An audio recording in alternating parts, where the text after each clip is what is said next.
This is a scene from Biscayne Bay during a 2006 dredging on the south side of the Port of Miami. As you can see, the hopper barge is fully loaded and two tugs are pushing it along, getting ready to take it out to sea. What you see inside the hopper barge is excess fill water, the milky water all around the dredge fill. This is as much as they could load the barge. The water actually weighs as much as a dredge fill does. They'll tow this barge offshore of Miami, streaming the same trail of turbidity in the water, of the mud that you see here, right out Government Cut to a site 4 miles offshore where the hopper barge will open it up and everything will fall out the bottom of it. The dredge fill and the excess fill water and all the sediment. Do you really think that Biscayne Bay can stand 2 more years of doing this? This was only a 2-month project. I don't think so. We're going to do this just to get these ships into the Port of Miami. Maybe. There's no guarantee that many of them will come. Right now, the Port of Miami is serviced by 1 ship of this size from the Maersk line, and it's on a weekly basis that it comes in on its run up and down the East Coast, and it enters the Port of Miami partially loaded, just like this ship is. As you can see, the water line is way above the water. If this ship was fully loaded, the trailers would come right up to below the bridge. It's only half loaded right now. So is this project really in the community's best interest? The governor of the state of Florida says absolutely. The Port of Miami director says absolutely. And all the politicians here say absolutely. Port of Miami claims that deepening the channels to 52 feet is required so that these super Post-Panamax vessels will call on the port. But the Army Corps of Engineers says those vessels are already here calling at the port, just like the one you saw on the previous slide. And Miami-Dade County could pay up to $249 million for this. Florida Department of Transportation has earmarked through the governor's office, Governor Scott's office, about $77 million. The federal government is not allocating funding for the Port of Miami Deep Dredge. Total cost really, and you haven't been told this, could exceed $3.2 billion, supported by bond issues, bringing the true total, after we pay interest on it, to $5.4 billion that the taxpayers are going to be stuck with. What else do they have to do? Bulkhead replacement, $57 million. Right now they're building the tunnel to the port at $1.2 million. We're moving a sewer line from Miami Beach to Virginia Key for $42 million, but that's hit a snag right now. The line's so deteriorated they might not be able to do it. It might cost $15 or $20 million more. We have to improve I-395 after the tunnel is built to be able to move the trucks. That estimated cost is $1.4 billion to $1.6 billion. We're improving the rail lines to a Hialeah rail transshipment yard behind the airport at $22.67 million, and we have to rebuild the bridge, the Port Rail Bridge, at $24.1 million. And this is just the start. There's new bulkheading, there's new slip improvements, there's a marina planned, there's new turning basins, there's more to come. This is just the start. So we're looking at 2 years plus of dredging and 600 days of confined blasting.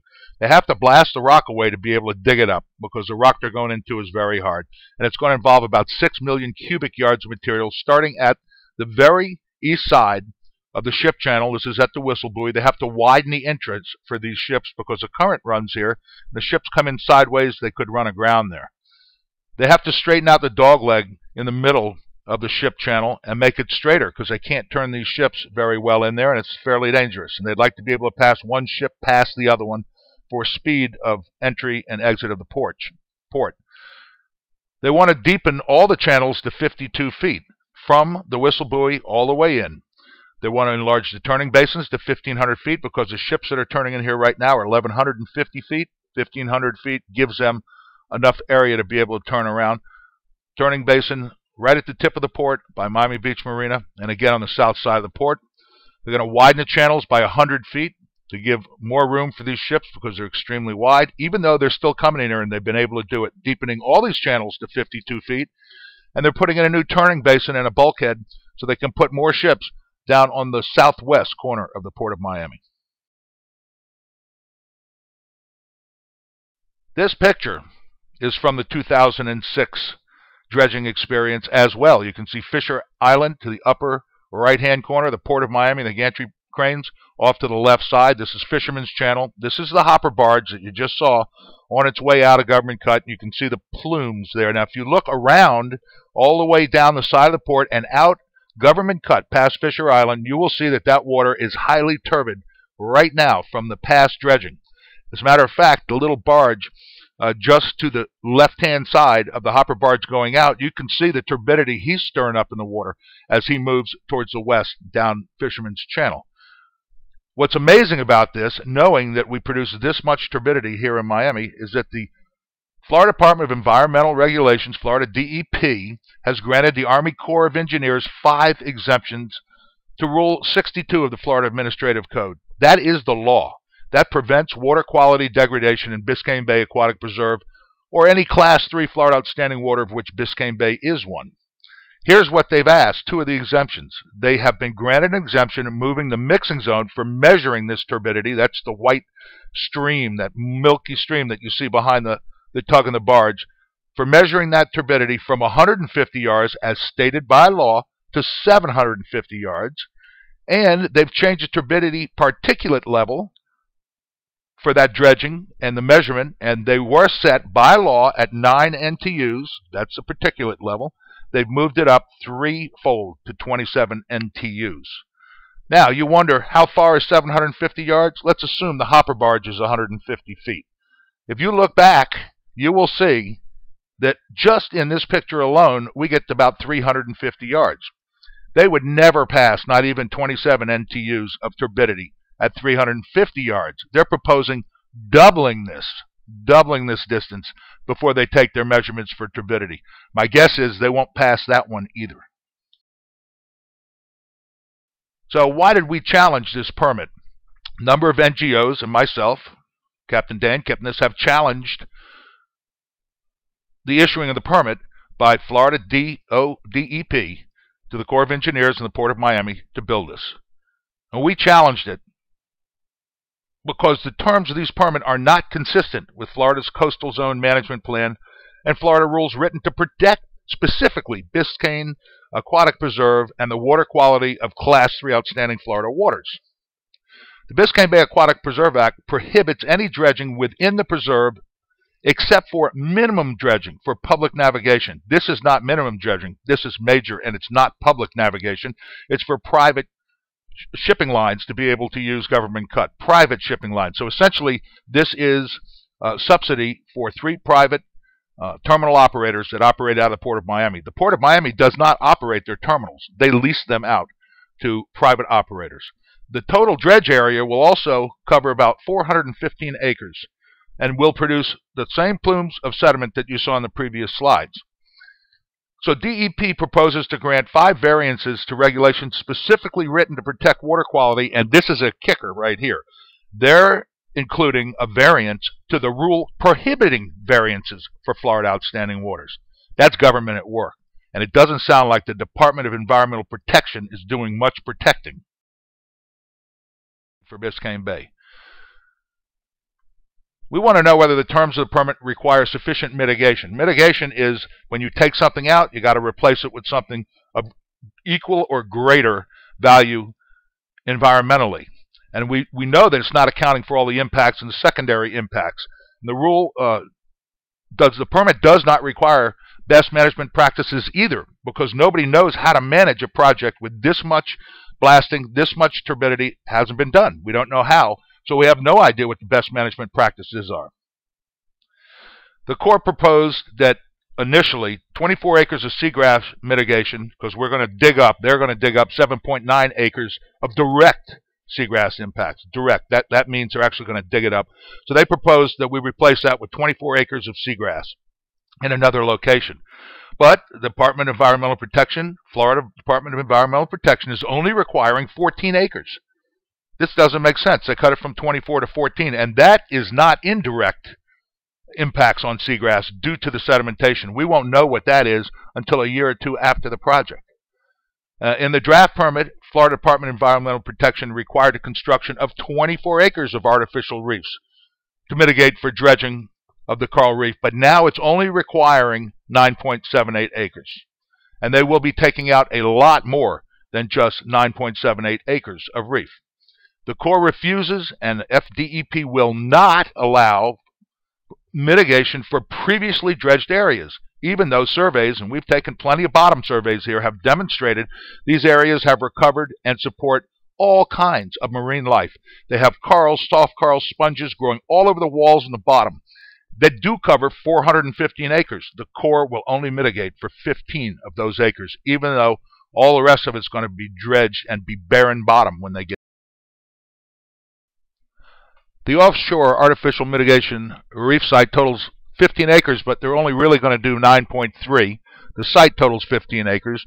We know it's just south of Government Cut, and it's located near mitigation reef sites, artificial reef sites from previous dredgings where they've been built. We know that 415 acres of highly productive live bottom will be carved off the walls and floors of the port's ship channels, killing everything there and leaving nothing but barren bottom. Blasting will impact vast numbers of sea creatures.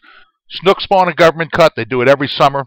We have thousands of 20 to 30 pound snook, all spawning females, and a few males in there. It's one of the 4 areas on the east coast of Florida that these snook go. They're all in inlets, and they would be devastated by blasting anywhere near them. Tarpon overwinter here for 4 or 5 months in the cut and in the port areas. We have lots of live baits, sardines, pilchards, threadfins, and a lot of bait fish that our recreational anglers use when they fish offshore here. Spanish mackerel come in during winter migrations. We have gag and black and red groupers, and they're already protected 4 months a year where you can't catch them because they're stressed right now offshore. They grow up inshore and they move offshore. We have a lot of gags, blacks, and reds that live all around in the channels of the port of Miami. We have snappers, mangrove snappers, mutton, lane snappers, and hogfish. There's a lot of them around in the channels. I can catch dinner any night right away. Permit, pompano, jack crevalles, lobsters and crabs, stone crabs, blue crabs, Florida lobsters, and obviously the shrimp, which is a major industry for our commercial fisheries here in the wintertime. The other mitigation site is to fill dredge holes that were carved out when Julia Tuttle Causeway was built. And the Julia Tuttle dredge pit, we have to take fill from the port, put it on barges with tugboats, move it up Biscayne Bay, Mallory Channel, that's the east channel, very shallow channel, going past the Venetian Causeway and underneath Julia Tuttle to this site, and then we have to deposit it on the site.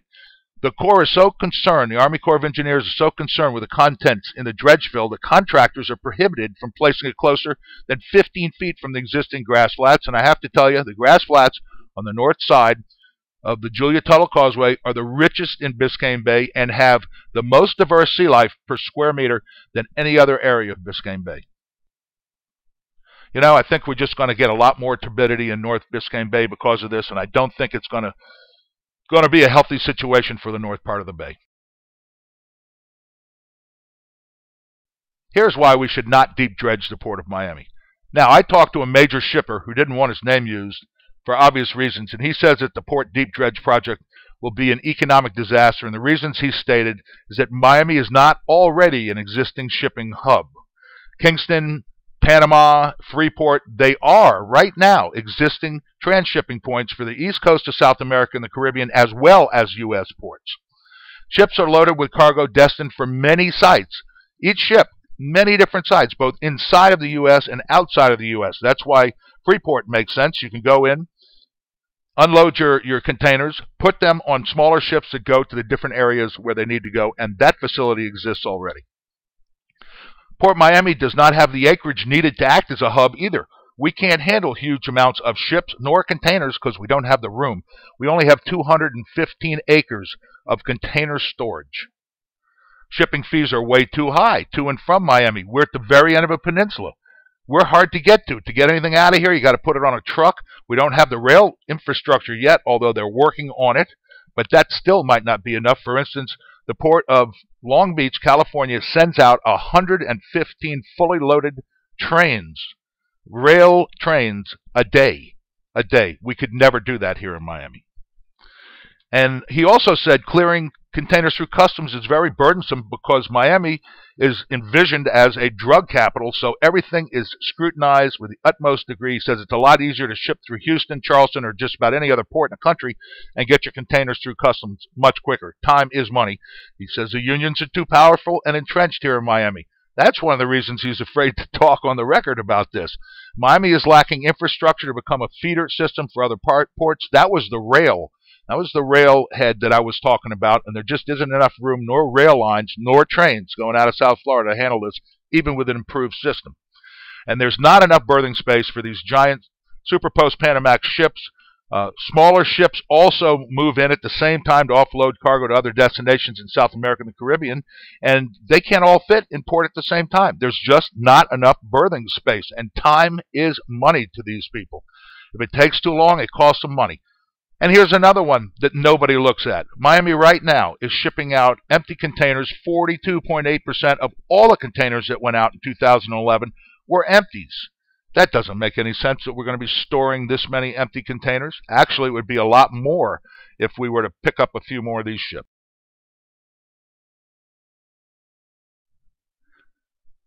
Biscayne Bay needs your help. The county's plan to deep dredge Biscayne Bay will alter the bay forever. We can't get it back. Once we do that, we can't get it back. But your support will change that.